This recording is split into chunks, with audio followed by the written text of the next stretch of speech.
What's poppin' YouTube? Welcome back to the channel. It's Nick and Kelly from the Karate Playbook, and we've been putting out some videos on just different kumite strategies and different ideas.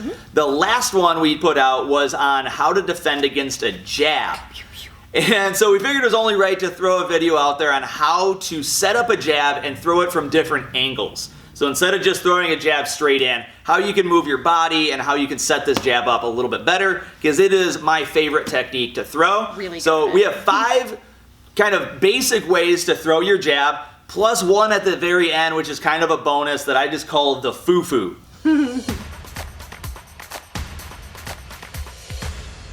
All right, so like I said, we have 5 different ways that are pretty basic to throw the jab, and then we have a fun one right at the end that I kind of mess around with quite often. So let's jump right into the first one, so her front hand is right here in front of me.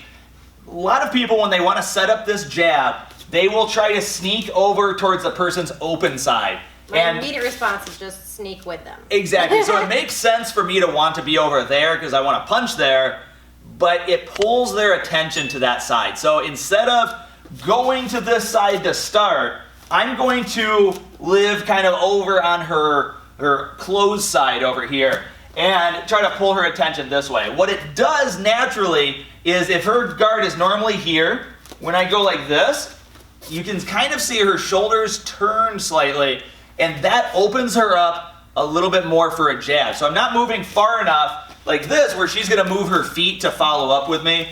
But all I'm going to do is just kind of settle over this way.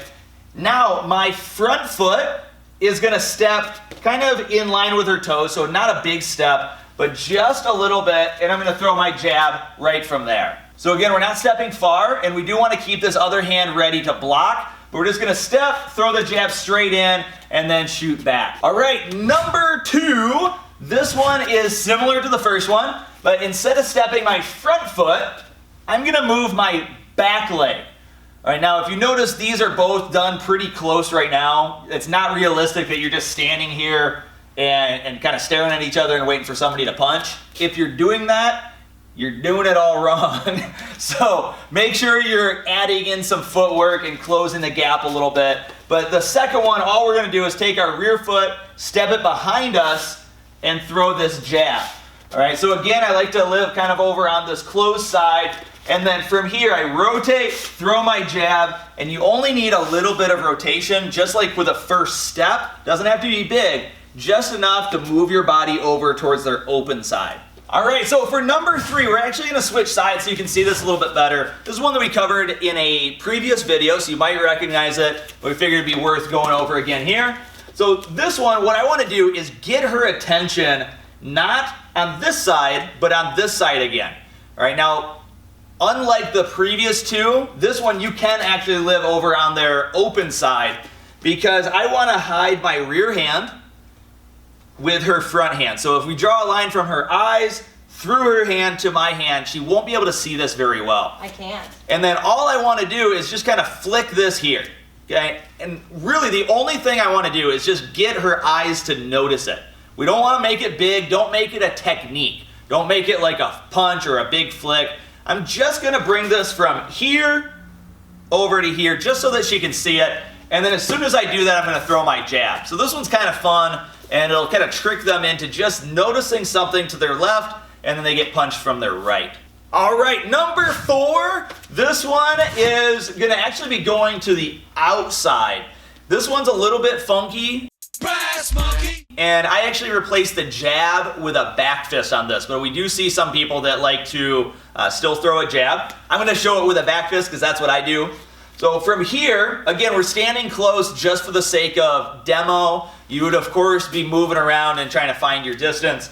But what I'm going to do is break a basic elementary rule of fighting, and I'm going to cross my feet up a little bit. Now, I know this is bad, but at the same time, I'm throwing a back fist this way. Now, of course, we hope that it hits, but if she blocks it or it lands, it doesn't matter, because what will happen next is my body will step over to the side. I almost won't even have a choice unless you're diving in like this, which we don't ever want to do. We want to keep our body upright, but just step and throw this back fist here. Throw the back fist to the side of the head. We're gonna step, throw this here, and then let your body just recover off to the side so you have what's called zanshin, or the ability to continue afterwards. Like you said, some people do prefer to throw the jab off that, and that's totally fine. That's why he wanted to bring it up, so that way if you are one of those people, that's totally fine to switch this over and do the punch versus the back fist. All right, so the last one before we get into the Fufu bonus is what we're gonna call the corkscrew. So yeah, we're gonna switch sides, and this one it's a little bit funky, and it's gonna be hard for you to do without telegraphing it or showing it off. I was gonna say without sound effects. Obviously, well, yeah, sound effects are very important. Just ask Batman. So with this one, instead of setting my hand the normal way, so if I'm facing towards you, instead of having my hand this way, I'm gonna do something really, it's a small, tiny adjustment that doesn't seem to make a difference when you're thinking about it, but when you do it, it definitely does. So I'm gonna turn my palm upright like this. Okay, so I'm gonna turn my palm towards me, and what this does is it allows for a bigger rotation around. So if I'm this way, I have to really bring my arm around to kind of make a corkscrew sort of a feel.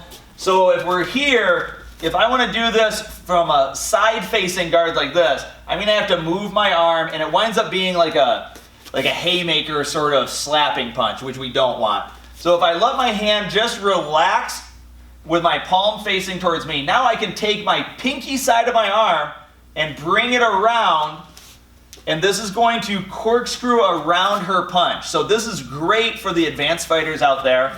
And the good thing is that even if she's picking this off, since I'm rotating in, it's allowing me to fight against her guard and push back a little bit. So a normal jab is hard to keep going straight when they block it, but this one is screwing in this way, so it's a lot easier to maintain that straight punch when you're doing this. So the angle is going to be, instead of here, I'm going to turn my hand and allow my punch. You can notice this little circle going around this way. It is a great way to change up your jab to make it land. All right, you made it.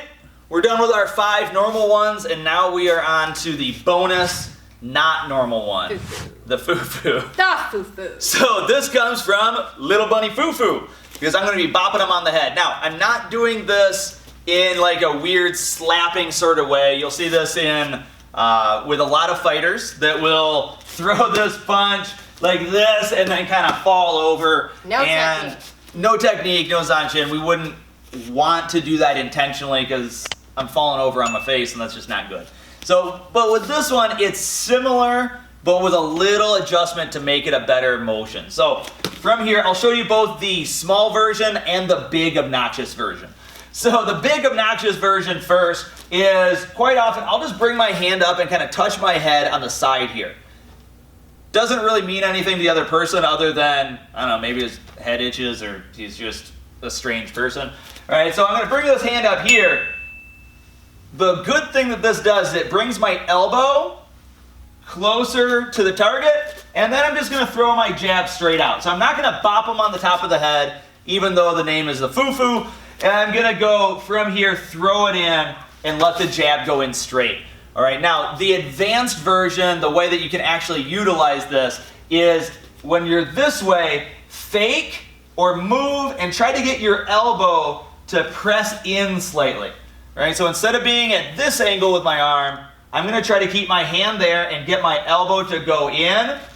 That gets your hand closer because you're moving your elbow closer to the target, but you're not giving it away by moving your whole body in like this. So I'm just going to twist, and then I can throw this jab in. When he's twisting, he is putting weight on that front knee. So make sure you're taking note of that, because that is important for this technique. Yeah, and if you do have extra weight on this front knee, you're going to have to push hard with your back leg to get the weight off of it in order to throw your jab. So just some things to think about. But that's the Fufu. Hope you guys like the 5 normal ones and then the little bonus. Try them out. Let us know what you think. Have an awesome time training, and we will see you in the next video. Peace!